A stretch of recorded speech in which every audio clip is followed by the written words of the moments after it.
let's get all my being on board with this sense of happiness so that ultimately it never goes away. It never shuts down, no matter how hard or life gets.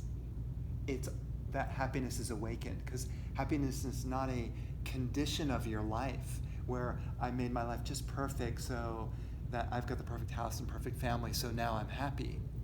Because that stuff is guaranteed to go. Your family is going to die at some point. Your house is going to collapse at one point. Earth is going to be destroyed. I mean, everything's going to go at some point. But this space, which I would call, in a way, the soul, that never dies. That's eternal.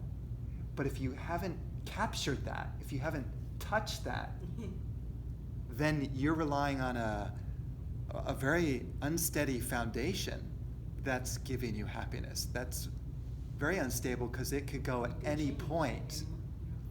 We can have another world war and the whole environment could be polluted with nuclear pollution and you could be depressed inside. Whereas the person who's in tune with their soul, they go into their bomb shelter and they are so happy, more happy than they have ever been. And they may even be alone, but they're in the bliss of their own soul, which is good enough. And that is hard to believe for a normal person. If they haven't truly experienced that, that's going to sound nuts. But the sage or the saint who is in communion with that part of their being, they're never going back to the human mind. Don't take me back there. I'm not interested in that mind. That's a dangerous place to go.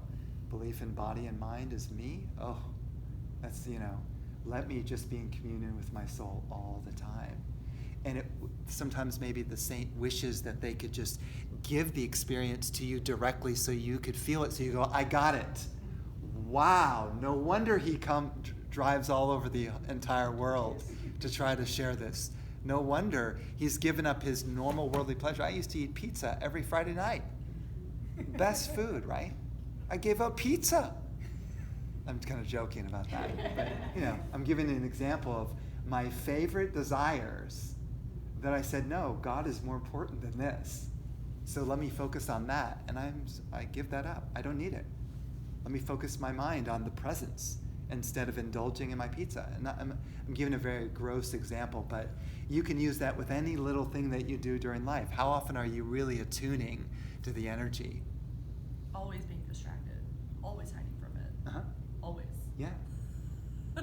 And you know why? Because we don't want to be with ourselves. It's too uncomfortable even to be with our own mind. Let me turn on the TV. I'd rather watch someone else's life, not mine. My life, oh God, so uncomfortable. I'd rather watch the news and see all the drama out there because that's more exciting. Then my mind gets entertained, and then it gets caught in the consciousness of the news, and then you lose your presence. You lose your presence. You lose your inner joy. And then you start needing other people and other things to give you juice to make you happy. That's not independence. That's you're relying on others for the outside world for happiness. That's miserable. As I said, all this is going to end at some point, but this is eternal. Look for the eternal truth. I sound like a preacher.